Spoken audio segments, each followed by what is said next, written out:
Hello students, कैसे हैं आप सब? होप सब अच्छे होंगे। जैसा कि हमने अपनी लास्ट वीडियो के अंदर बिजनेस एंड कॉमर्स की स्टार्टिंग की थी, उसके अंदर ह्यूमन एक्टिविटीज़ का division, that is economic activities and non economic activities, वो करा था। फिर हमने इकोनॉमिक एक्टिविटीज़ की टाइप्स जैसे कि बिजनेस, प्रोफेशन और एम्प्लॉयमेंट के बारे में एक ओवरव्यू लिया था और डिटेल में बिजनेस को करा था। आज इस वीडियो के अंदर हम फर्दर जो इकोनॉमिक एक्टिविटीज़ हमारी दो रह गई हैं, कौन कौन सी? एक रहता है प्रोफेशन और सेकंड वन इज़ एम्प्लॉयमेंट। तो वो हम डिस्कस करेंगे। तो चलिए करते हैं स्टार्ट। तो सबसे पहले प्रोफेशन का मीनिंग देखते हैं कि प्रोफेशन होता क्या है।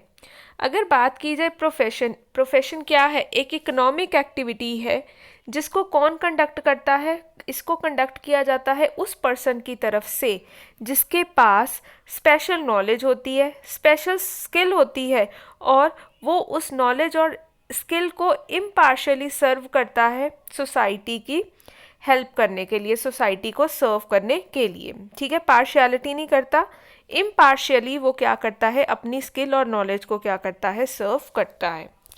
तो एक बार हम इसका मीनिंग देखते हैं। तो इकोनॉमिक प्रोफेशन होता क्या है? प्रोफेशन है, it refers to that economic activity which is conducted by a person having some special knowledge and skill which is used, उसको हम इस्तेमाल करते हैं कैसे? इम्पार्शली, बिना पार्शियलिटी के, to serve the various section of the society. एक बार इसकी डेफिनेशन देखते हैं जो कि वेबस्टर डिक्शनरी ने दी थी। वेबस्टर डिक्शनरी के अकॉर्डिंगली प्रोफेशन है क्या? प्रोफेशन एक वो ऑक्यूपेशन है in which one possesses to have acquired specialized knowledge.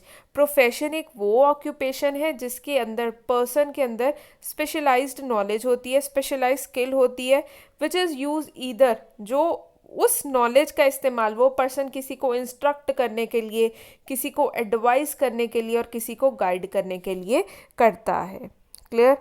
तो प्रोफेशन क्या है? सपोज टीचर है, टीचर क्या है? एक प्रोफेशनल है। वो क्या करता है? उसके पास नॉलेज है और वो उस नॉलेज का इस्तेमाल करके स्टूडेंट्स को अच्छे से कोशिश करता है कि स्टूडेंट को मैक्सिमम से मैक्सिमम नॉलेज क्या की जाए, दी जाए, और उनके डाउट्स और क्वेरीज को हैंडल किया जाए। तो वो ये तो नहीं करता कि ये मेरा फेवरेट बच्चा है, मैं इसको ज़्यादा नॉलेज दूंगी, ये मेरा इतना फेवरेट नहीं है, इसको कम नॉलेज। नहीं, टीचर के लिए जितने भी क्लास के बच्चे हैं वो क्या हैं? इक्वल हैं। तो प्रोफेशनल बंदा वही होगा जो कि समाज के सभी सेक्शंस को इम्पार्शली वो क्या करे, सर्व करे। ये तो था profession. Next comes characteristics of profession. Profession क्या है? Body of specialised knowledge and technique. जो भी पर्सन एक प्रोफेशन के अंदर आता है, सपोज टीचर है, लॉयर है, चार्टर्ड अकाउंटेंट, ये सारे प्रोफेशनल्स हैं, डॉक्टर है, इनके पास स्पेशलाइज्ड नॉलेज होती है, टेक्निक्स होती हैं। अब डॉक्टर है, उसके पास अपनी एक नॉलेज है, जो जो भी उसने MBBS, MD या MS में गेन करी है नॉलेज, टेक्निक्स को गेन किया है, उसको ही वो क्या करता है, इस्तेमाल करता है लोगों को सर्व करने के लिए। Next comes formalised methods of acquiring training and experience. और प्रॉपर एक फॉर्मल मेथड, एक फॉर्मल तरीका है आपको प्रोफेशनल बनने के लिए। ठीक है, जैसे टीचर है, वो कैसे बनेगा प्रोफेशनल? जब वो B.Ed M.Ed की डिग्री लेगा। डॉक्टर है, वो कैसे बनेगा? जब वो MBBS करेगा। ठीक है, और नर्स है, वो नर्सिंग की ट्रेनिंग लेगी। लॉयर है, वो अपनी LLB की डिग्री करके प्रॉपर कोर्ट वगैरह में प्रैक्टिस करेगा, तभी वो क्या कर पाएगा, अच्छे से अपने प्रोफेशन को हैंडल कर पाएगा। Next comes establishment of representative professional association. अब देखिए, सभी प्रोफेशनल एसोसिएशन की क्या होती है, एक अपनी एसोसिएशन होती है। आप देख लीजिए, हर चीज़ की अपनी एसोसिएशन है। जैसे डॉक्टर्स की अपनी एसोसिएशन होती है, लॉयर्स की अपनी एसोसिएशन होती है, चार्टर्ड अकाउंटेंट्स की अपनी एसोसिएशन होती है। तो ये एसोसिएशन होती है। अब जैसे देखो, हमारे जो लॉयर हैं, इनकी क्या है, बार काउंसिल ऑफ इंडिया बनी हुई है, डॉक्टर्स की मेडिकल काउंसिल ऑफ इंडिया बनी हुई है, चार्टर्ड अकाउंटेंट्स की क्या बनी हुई है, institute of chartered accountants of chartered accountants. ये एक आप कह लीजिए कि काउंसिल्स बनी हुई हैं, एसोसिएशन बनी हुई है। अगर मैं जैसे suppose I am a doctor, ठीक है, तो अगर मैं डॉक्टर हूँ तो मैं automatically medical council of India का क्या बन जाऊँगी, मेंबर बन जाऊँगी। उसी तरह अगर कोई पर्सन लॉयर है तो वो बार काउंसिल ऑफ इंडिया का क्या बन जाएगा, लॉयर मतलब मेंबर बन जाएगा। तो एसोसिएशन का काम होता क्या है कि वो पूरे के पूरे प्रोफेशनल्स को क्या करती है, रिप्रेजेंट करती है। जैसे अगर कुछ भी उनके हित में, उनकी आप कह लीजिए कि अगर कोई भी उनके आप कह लीजिए राइट्स हैं, उनको कोई भी हैम्पर्ड पहुंचा रही है गवर्नमेंट, तो ये पूरी की पूरी एसोसिएशन खड़ी हो जाती है कि हाँ भी ऐसा नहीं होना चाहिए, ठीक है। ये पूरे के पूरे उस पर्टिकुलर प्रोफेशन को क्या करती है, रिप्रेजेंट करती है। नेक्स्ट का comes the code of conducts. जो भी मेंबर्स हैं किसी भी प्रोफेशन के, उनको एक प्रॉपर कोड ऑफ कंडक्ट क्या करना पड़ता है, फॉलो करना पड़ता है। प्रॉपर रूल्स रेगुलेशंस उनको फॉलो करने पड़ते हैं। जैसे प्रॉपर कोड ऑफ कंडक्ट्स हैं लॉ के, मेडिकल बोर्ड के, चार्टर्ड अकाउंटेंट के, तो सीए को, डॉक्टर को वो प्रॉपर कोड ऑफ कंडक्ट क्या करना पड़ता है, फॉलो करना पड़ता है। लास्ट जो कैरेक्टरिस्टिक है प्रोफेशन की वो क्या है, priority of service over economic consideration. कि जो भी इकोनॉमिक कंसिडर, ये नहीं, नो डाउट आपको पता है कोई भी बंदा आज के टाइम पर काम करता है उसका मेन मोटिव यही होता है टू अर्न मनी। बट वो कहते हैं कि अगर प्रोफेशनल है उसका जो मेन दायित्व, मेन ड्यूटी है वो सर्विस प्रोवाइड करना है, ना कि इकोनॉमिक कंसिडरेशन। कोई टीचर है वो ये नहीं कहेगा कि मुझे फ़ीस नहीं मिली तो मैं, जब तक फ़ीस नहीं मिलेगी मैं तब तक नहीं पढ़ाऊँगी, ऐसा नहीं होना चाहिए। कोई भी डॉक्टर है वो ऐसा नहीं बोलना चाहिए उसको कि पहले पैसे दो फिर मैं इलाज करूँगा, life is more important than money. तो उन्होंने यही बोला है कि प्रायोरिटी ऑफ सर्विस होना चाहिए, तभी एक पर्सन एक प्रोफेशनल कहलाएगा। नेक्स्ट इकोनॉमिक एक्टिविटी जो अब हम डिस्कस करेंगे, दैट इज़ एम्प्लॉयमेंट। एम्प्लॉयमेंट क्या है, ये वो इकोनॉमिक एक्टिविटी है under which people work for others and receive remuneration in lieu their of. अब एक एम्प्लॉयमेंट के अंदर क्या होता है कि ये वो इकोनॉमिक एक्टिविटी है जिसके अंदर लोग क्या करते हैं, काम करते हैं दूसरों के लिए। They work for others and receive remuneration. Suppose कोई भी पर्सन है XYZ, एक्स पर्सन है वो ए के अंडर काम कर रहा है, तो ए उसको क्या देता है, तनख्वाह देगा, सैलरी देगा, रेमोनरेशन देगा, तभी एक्स क्या करेगा, ए के अंडर काम करेगा। तो यहाँ पर इन्होंने एम्प्लॉयमेंट को किस तरह से डिफाइन किया है, they have said that it refers to that economic activity. ये वो इकोनॉमिक एक्टिविटी है जिसके अंदर लोग क्या करते हैं, काम करते हैं और रेमोनरेशन को क्या करते हैं, रिसीव करते हैं।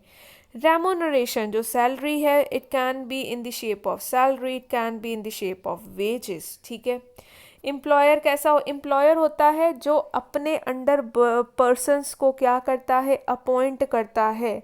और जो अपॉइंटीज होते हैं, जो किसी के अंडर काम करते हैं, वो होते हैं एम्प्लॉयज़।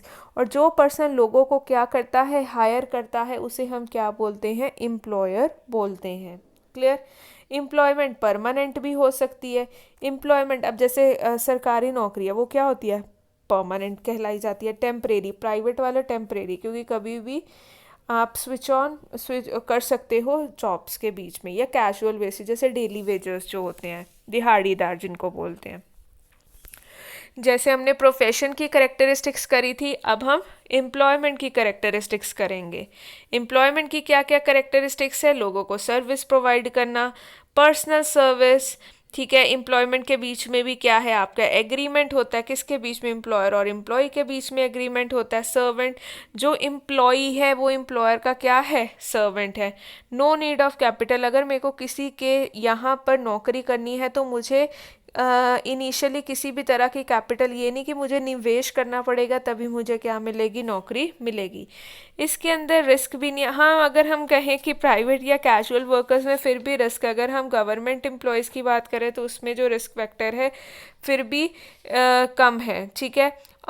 एक तो आप इसको इस तरह से ले सकते हो, दूसरी इसको थोड़ा सा आप मोल्ड भी कर सकते हो इस वाले पॉइंट को। वो क्या है कि जो मेन रिस्क है किसी भी बिजनेस का, सपोज मैं एक ABC फर्म के अंडर काम कर रही हूँ, तो ABC प्रोडक्शन कर रही है किसी चीज़ की, फिर उसकी सेलिंग कर रहे हैं, तो जो भी रिस्क है उस कंपनी के अंदर अटैच्ड वो किसके होंगे, एम्प्लॉयर के, जो मालिक होगा उसके होंगे।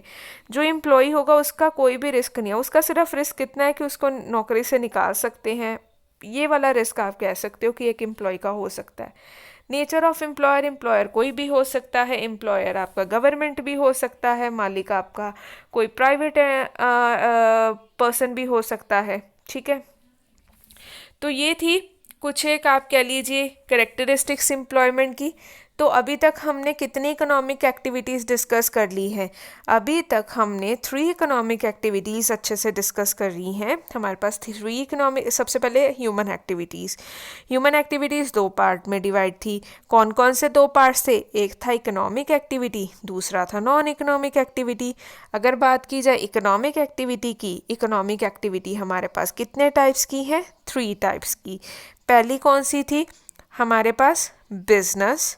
दूसरी हमने जो अभी इस वीडियो के अंदर डिस्कस की वो है प्रोफेशन। तीसरी इकोनॉमिक एक्टिविटी जो हमने डिस्कस की वो क्या थी? एम्प्लॉयमेंट। क्लियर हो गया? तो अभी तक हमने 3 इकोनॉमिक एक्टिविटीज़ डिस्कस की। नेक्स्ट जो हम पढ़ेंगे इस चैप्टर के अंदर वो है क्लासिफिकेशन ऑफ बिजनेस एक्टिविटीज़। ये बिजनेस एक्टिविटीज़ होती क्या हैं? अगर हम बात करें बिजनेस एक्टिविटीज़ की, बिजनेस होता क्या है? जो कि जितनी भी एक्टिविटीज़ जो हम किसके कंसिडरेशन में कंडक्ट करते हैं, किसी भी चीज़ को प्रोड्यूस करना और उस प्रोड्यूस की चीज़ को प्रोडक्शन प्लेस से कंजम्पशन प्लेस तक लेकर आना, उसे हम क्या बोलते हैं? बिजनेस बोलते हैं, ठीक है। और सारी की सारी एक्टिविटीज़ जो प्रोडक्शन के साथ, सिर्फ और सिर्फ प्रोडक्शन के साथ लिंक्ड होती हैं, उसे इंडस्ट्री बोला जाता है। और जितनी भी एक्टिविटीज़ किसके साथ कनेक्टेड हैं? प्रोडक्ट्स को फैक्ट्री से कस्टमर प्लेस तक पहुंचाना, वो किसके अंदर आती है? कॉमर्स के अंदर आती है। और फर्दर जो हमारा कॉमर्स होता है वो 2 पार्ट्स में डिवाइड है। एक होता है ट्रेड और एक होता है ऑक्सिलरीज ऑफ ट्रेड। तो आज की हम वीडियो के अंदर हम इंडस्ट्री वाला जो पॉइंट है उसको अच्छे से डिस्कस करेंगे। जो रिमेनिंग कॉमर्स वाला पॉइंट है वो हम इसके 3rd पार्ट के अंदर करेंगे। क्लियर हो गया? Now the question arises, what is this industry? अभी मैंने इंडस्ट्री की बात की थी। इंडस्ट्री हमारी क्या होती है? इंडस्ट्री होती है कि वो जो भी सारी की सारी एक्टिविटीज़ प्रोडक्शन के साथ लिंक है, और वो सारी की सारी हमारी इंडस्ट्री के अंदर आती है। प्रोडक्शन के साथ भी बहुत सारी एक्टिविटीज़ लिंक है। कौन सी एक्टिविटीज़ की बात की जा रही है? तो चलो पढ़ते हैं हम। इंडस्ट्री क्या है? इंडस्ट्री के अंदर वो सभी एक्टिविटीज़ आती हैं जिसके अंदर हम रॉ मटेरियल को किसके अंदर कन्वर्ट कर देते हैं? फिनिश गुड के अंदर कन्वर्ट कर देते हैं। तो इंडस्ट्री के अंदर कौन कौन सी एक्टिविटीज़ आती हैं? इंडस्ट्री के अंदर वो सारी एक्टिविटीज़ आती हैं जिनका इस्तेमाल करके हम रॉ मटेरियल को फिनिश प्रोडक्ट के अंदर क्या कर देते हैं? कन्वर्ट कर देते हैं। तो जैसे देखो हमारे पास जो इंडस्ट्रीज़ भी होती हैं, ठीक है, द टाइप्स इंडस्ट्री फिर क्या करती है? गुड्स प्रोड्यूस करती है। उस गुड्स को कस्टमर प्लेस तक पहुंचाया जाता है और उसके अंदर जो एक्टिविटीज़ हम यूज़ करते हैं वो कौन सी एक्टिविटीज़ की बात की है? कॉमर्स की। और कॉमर्स फर्दर 2 टाइप्स का होता है, एक होता है ट्रेड और एक होता है ऑक्सिलरीज ऑफ ट्रेड, जो कि हम आने वाला जो इसका 3rd पार्ट है उसके अंदर करेंगे। अब इंडस्ट्री हमारे पास 3 तरह के गुड्स क्या करती है? मैन्युफैक्चर करती है।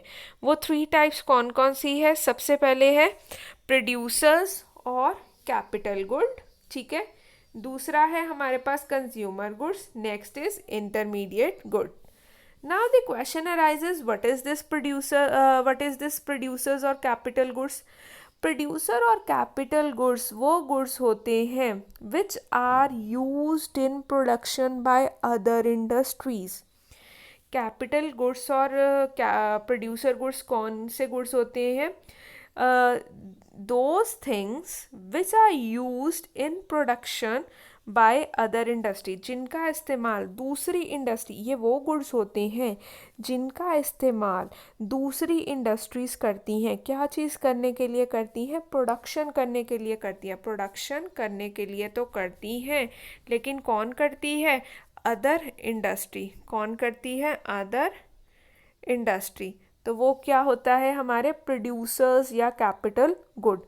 इसके अंदर हमारे पास आ जाते हैं जैसे मशीनरी हो गया, ठीक है, जो मशीन्स वगैरह जो इंडस्ट्रीज प्रोड्यूस करती हैं, जो भी इम्प्लीमेंट्स वगैरह का इस्तेमाल होता है। अब मशीनरी है, वो सपोज़ किसी ए इंडस्ट्री ने प्रोड्यूस की, उसका इस्तेमाल बी इंडस्ट्री कर रही है फर्दर गुड्स को प्रोड्यूस करने के लिए। तो ए इंडस्ट्री कौन सी इंडस्ट्री हुई, ए गुड कौन से गुड्स हुए, मशीन वाले गुड्स, वो हुए producers or capital good. Next comes consumer goods. अब कंज्यूमर गुड्स कौन से होते हैं, कंज्यूमर गुड्स होते हैं वो गुड्स जिनको हम डायरेक्टली इस्तेमाल कर सकते हैं, जैसे ब्रेड हो गया, बटर हो गया, मेडिसिन्स होगी, क्लोथ हो गए। अब देखो ब्रेड है, ठीक है, वो ब्रेड मैन्युफैक्चरिंग कंपनी इंडस्ट्री ने बनाई, हमारे घर बेकरी वगैरह पर आई, हमने वहाँ से बाय किया और डायरेक्टली उसको क्या कर लिया, कंज्यूम कर लिया, या उसकी कोई भी चीज़ बनाकर हमने उसको जैसे सैंडविचेस बनाए और उसको कंज्यूम किया। हमने क्या किया, डायरेक्टली बाय किया ब्रेड को और उसको इस्तेमाल कर दिया। इस तरह से गुड्स कौन से गुड्स होते हैं, कंज्यूमर गुड्स होते हैं।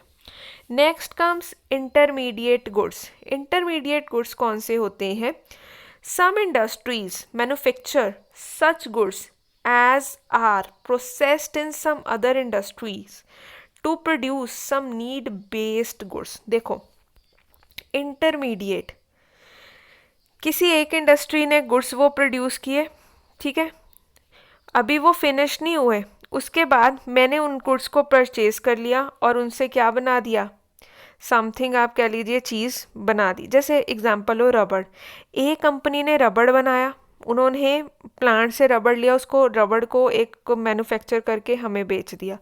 मैंने उस रबड़ को बाय किया, मेरे लिए वो रबड़ क्या होगी, कच्चा माल होगी।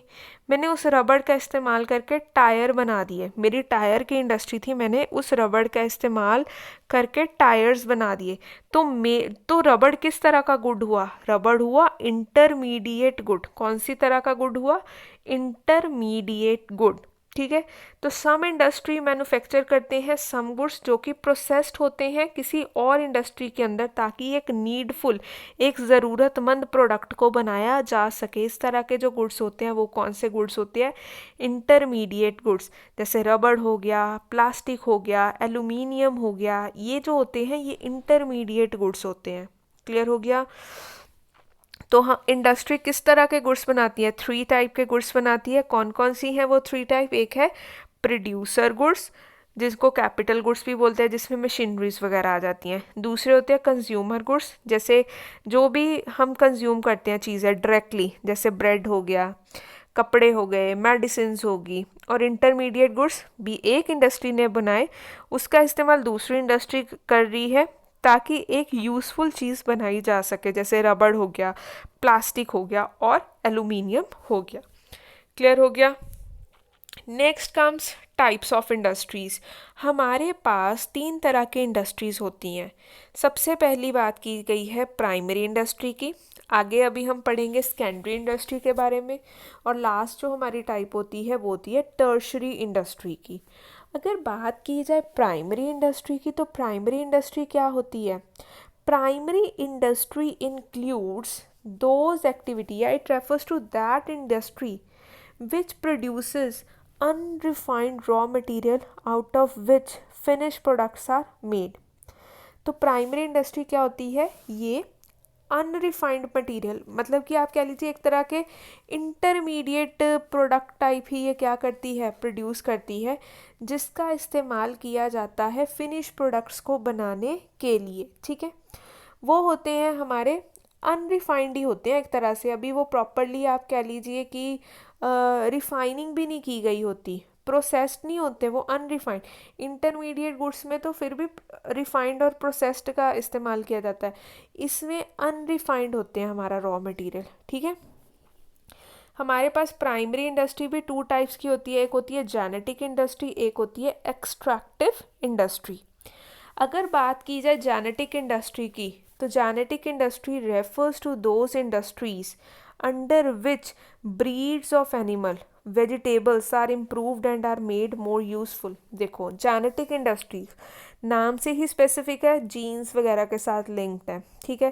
अब हम क्या करते हैं, ये वो इंडस्ट्री होती है जो प्लांट की आप कह लीजिए ब्रीड्स हो गए, वेजिटेबल की ब्रीड्स होगी, या एनिमल्स की ब्रीड्स होती हैं, ठीक है, उनको क्या करती हैं, इम्प्रूव करती हैं ताकि ज़्यादा से ज़्यादा पैदावार वो कर सकें।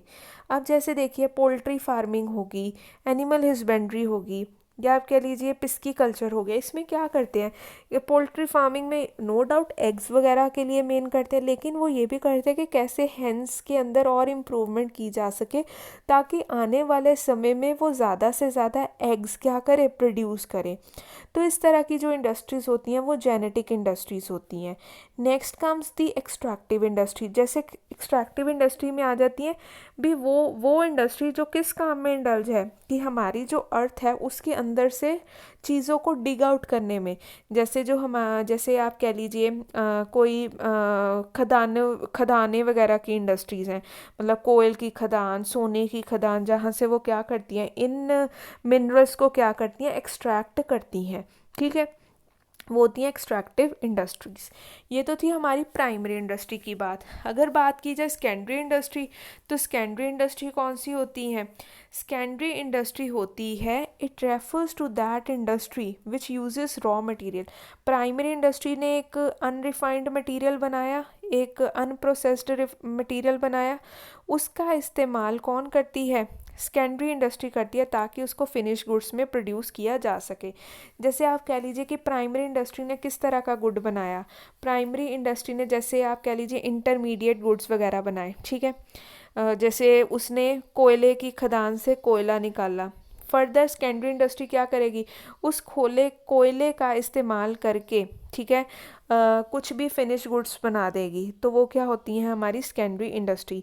या प्राइमरी इंडस्ट्री ने क्या किया, रबड़ बनाई, उसका इस्तेमाल किसने किया, सेकेंडरी इंडस्ट्री ने किया, ताकि रबड़ के टायर्स बनाए जा सके। तो सेकेंडरी इंडस्ट्री क्या कर रही है, टायर्स बना रही है। क्लियर हो गया। सेकेंडरी इंडस्ट्री के अंदर जो भी रॉ मटेरियल का इस्तेमाल है, ठीक है, रॉ मटेरियल कहाँ से मिलेगा, प्राइमरी इंडस्ट्री से मिलेगा। सेकेंडरी इंडस्ट्री भी हमारे पास कितनी टाइप्स की है, 2 टाइप्स की है। अब वो 2 टाइप्स कौन कौन से हैं? एक तो है, सबसे पहले एक है मैन्युफैक्चरिंग इंडस्ट्री, और दूसरी हमारे पास आती है कंस्ट्रक्टिव इंडस्ट्री। ठीक है, फर्दर जो हमारी आप कह लीजिए मैन्युफैक्चरिंग इंडस्ट्री है, वो कितने टाइप्स की है, 4 टाइप्स की। वो 4 टाइप्स कौन कौन से? एक है एनालिटिकल इंडस्ट्री, एक है प्रोसेसिंग इंडस्ट्री, एक है सिंथेटिक इंडस्ट्री, एक है असेंबलिंग इंडस्ट्री। अब वन बाय वन करके हम अच्छे से करते हैं। सबसे पहले है मैन्युफैक्चरिंग इंडस्ट्री। मैन्युफैक्चरिंग इंडस्ट्री कौन सी इंडस्ट्री होती है, जहाँ पर रॉ मटेरियल और सेमी फिनिश्ड मटेरियल का इस्तेमाल करके हम फिनिश प्रोडक्ट्स बनाते हैं। जैसे मैंने कॉटन थी, कॉटन से कॉटन के कपड़े बना दिए। शुगर केन था, गन्ना था, गन्ने का इस्तेमाल करके मैंने शुगर बना दी। तो इस तरह की इंडस्ट्रीज़ कौन सी इंडस्ट्रीज़ होती है, मैन्युफैक्चरिंग, जो कोई चीज़ का इस्तेमाल करके एक पर्टिकुलर चीज़ को मैन्युफैक्चर कर रही हैं। जो जैसे कॉटन है, वो किसने बना के दी, प्राइमरी इंडस्ट्री ने। हमारे पास शुगर केन था, शुगर केन मेरे पास कहाँ से आया, प्राइमरी इंडस्ट्री से आया। उसका इस्तेमाल करके मैंने चीनी बना दी और मैंने कॉटन के कपड़े बना दिए। तो ये कौन सी इंडस्ट्री हुई, मैन्युफैक्चरिंग इंडस्ट्री हुई। मैन्युफैक्चरिंग इंडस्ट्री फर्दर कितने टाइप्स की है, 4 टाइप्स की है। वो 4 टाइप्स कौन कौन से हैं? एक है एनालिटिकल इंडस्ट्री, एक है प्रोसेसिंग इंडस्ट्री, एक है सिंथेटिक इंडस्ट्री, एक है असेंबलिंग इंडस्ट्री। अगर बात की जाए एनालिटिकल इंडस्ट्री की, तो एनालिटिकल इंडस्ट्री के अंदर क्या है, under this many things are manufactured out of one thing. एक चीज़ में से बहुत सारी चीज़ें बनाई जाती हैं, वो होती है हमारी एनालिटिकल इंडस्ट्री। जैसे कच्चा तेल है, तुम्हें पता है कि हमारा समुद्र से क्रूड ऑयल निकलता है, जिसको कच्चा तेल भी बोलते हैं। ठीक है, अब उस कच्चे तेल से मैंने बहुत सारी चीज़ें बना दी, जैसे पेट्रोल बनाया, डीजल बनाया, गैसोलीन बनाया। ये होगी एनालिटिकल, मतलब एक चीज़ में से बहुत सारी चीज़ें निकली। वो कौन सी इंडस्ट्री होती है, एनालिटिकल इंडस्ट्री होती है। दूसरी है प्रोसेसिंग इंडस्ट्री। प्रोसेसिंग इंडस्ट्री के अंदर एक चीज़ को बनाने में बहुत सारे प्रोसेसेस का इस्तेमाल होता है, वो होती है प्रोसेसिंग इंडस्ट्री। जैसे आप सभी को मालूम है कि शुगर केन, गन्ने से अगर हमने चीनी बनानी है, तो चीनी बनाने के लिए शुगर केन को बहुत सारे पड़ावों से, बहुत सारे प्रोसेसेस से गुजरना पड़ता है, तब जाकर हमारी शुगर रेडी होती है। Third one is your synthetic industry. Synthetic industry में क्या होता है कि बहुत सारे रॉ मटेरियल्स को हम मिक्स करते हैं ताकि एक यूज़फुल प्रोडक्ट बनाया जा सके।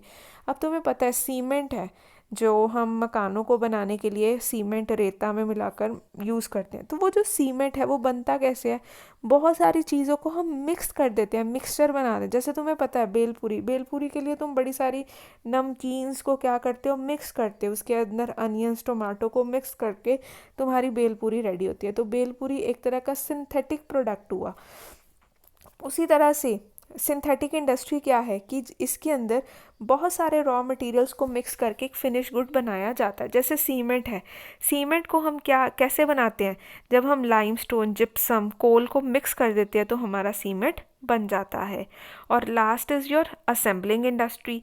असेंबलिंग इंडस्ट्री में क्या होता है कि हम देखो, जैसे अब वो लगा लो आप, एप्पल के फ़ोन की बात कर लो।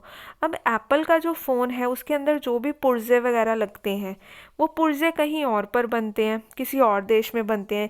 असेंबलिंग वो क्या करते हैं, किसी और देश में जाकर कर देते हैं। तो इस तरह की जो अब गाड़ियाँ हैं, गाड़ियों में भी क्या होती है कि जो भी उसके पार्ट्स हैं वो कहीं और या किसी और इंडस्ट्री में बन रहे हैं। इंजन कहीं बन रहा है, टायर्स किसी और कंपनी के बन रहे हैं, और भी जितने भी पुर्जे स्पेयर पार्ट्स अंदर लगने हैं वो किसी और इंडस्ट्री में बन रहे हैं। तो वो क्या करते हैं, सब जगह से बाय करके, ठीक है, उसको क्या कर देते हैं, गाड़ी में असेंबल कर देते हैं एक जगह पर। तो इस तरह की जो इंडस्ट्री होती है वो क्या होती है, असेंबलिंग इंडस्ट्री होती है। और जो लास्ट आपकी सेकेंडरी इंडस्ट्री की टाइप है वो है कंस्ट्रक्टिव इंडस्ट्री। कंस्ट्रक्टिव इंडस्ट्री के अंदर क्या होता है कि हम कंस्ट्रक्शन वर्क करते हैं, ठीक है, जो भी जैसे सीमेंट इंडस्ट्री से सीमेंट वगैरह लेकर हम क्या करते हैं कि कंस्ट्रक्शन वर्क करते हैं। जैसे सीमेंट हो गया, आयरन हो गया, ब्रिक्स हो गया, वुड हो गया, इनका इस्तेमाल करके हम बिल्डिंग्स को बनाते हैं, डैम्स को बनाते हैं, रोड्स को बनाते हैं, ब्रिजेस को बनाते हैं। तो इस तरह की जो इंडस्ट्री होती है वो कौन सी इंडस्ट्री होती है, कंस्ट्रक्टिव इंडस्ट्री होती है। अब जो लास्ट हमारी टाइप बची है वो है टर्शरी इंडस्ट्री की। तो टर्शरी इंडस्ट्री को हम सर्विस इंडस्ट्री भी बोलते हैं, ठीक है। टर्शरी इंडस्ट्री को और ये वो इंडस्ट्री होती है जो सर्विसेज प्रोड्यूस करती है, ठीक है। और उसके अलावा जैसे सर्विस इंडस्ट्री के अंदर service industry includes those services which help the business to move unhindered. और सर्विस इंडस्ट्री की वजह से ही हमारा जो बिज़नेस है वो स्मूथली रन हो पाता है। और टर्शरी इंडस्ट्री के अंदर कौन कौन सी इंडस्ट्री आ जाती है, जैसे ट्रांसपोर्ट इंडस्ट्री आ गई। ट्रांसपोर्ट की सर्विस लेकर हम अपने सामान को एक जगह से दूसरी जगह रख सकते हैं। बैंकिंग सर्विस आ गई, सपोज़ अगर हमें फाइनेंस की रिक्वायरमेंट है या मेरे को अपना पैसा जमा करना है तो मैं बैंकिंग इंडस्ट्री की सर्विसेज को अवेल कर सकती हूँ। अगर आपको सपोज़ सैलून जाना है तो आपको अगर अपना हेयर कट लेना है तो आप क्या करते हो, सैलून की सर्विसेज लेते हो। तो सर्विसेज और प्रोडक्ट में यही डिफरेंस होता है कि प्रोडक्ट के अंदर तो आपको वो चीज़ टैंजिबल होती है, लेकिन सर्विसेज इनटैंजिबल होती हैं कि इनको आप देख नहीं सकते लेकिन इनके फ़ायदों को महसूस आप कर सकते हो। क्लियर हो गया। और जो भी सर्विस प्रोवाइडिंग इंडस्ट्री है वो कौन सी इंडस्ट्री होती है, टर्शरी इंडस्ट्री होती है। Clear students. तो आज के वीडियो लेक्चर के अंदर हमने अपना प्रोफेशन को स्टडी किया, फिर एम्प्लॉयमेंट किया, एम्प्लॉयमेंट के बाद बिज़नेस एक्टिविटीज़ करी। बिज़नेस एक्टिविटीज़ हमारी 2 पार्ट्स में थी। 2 पार्ट्स में कौन कौन सी थी, एक था हमारे पास कॉमर्स और दूसरा था industry. Commerce were further divided into trade and auxiliaries of trade, जो हम नेक्स्ट वीडियो के अंदर कवर करेंगे। और फिर इंडस्ट्रीज़ की टाइप्स पढ़ी, 3 टाइप्स थी इंडस्ट्रीज़ की। कौन कौन सी 3 टाइप्स करी आज हमने, एक था प्राइमरी इंडस्ट्री, दूसरा था सेकेंडरी इंडस्ट्री और तीसरा था टर्शरी इंडस्ट्री। तो स्टूडेंट आज के लिए बस इतना ही। मिलते हैं अपनी नेक्स्ट वीडियो के अंदर with the left over topic of this chapter. तो आज के लिए तो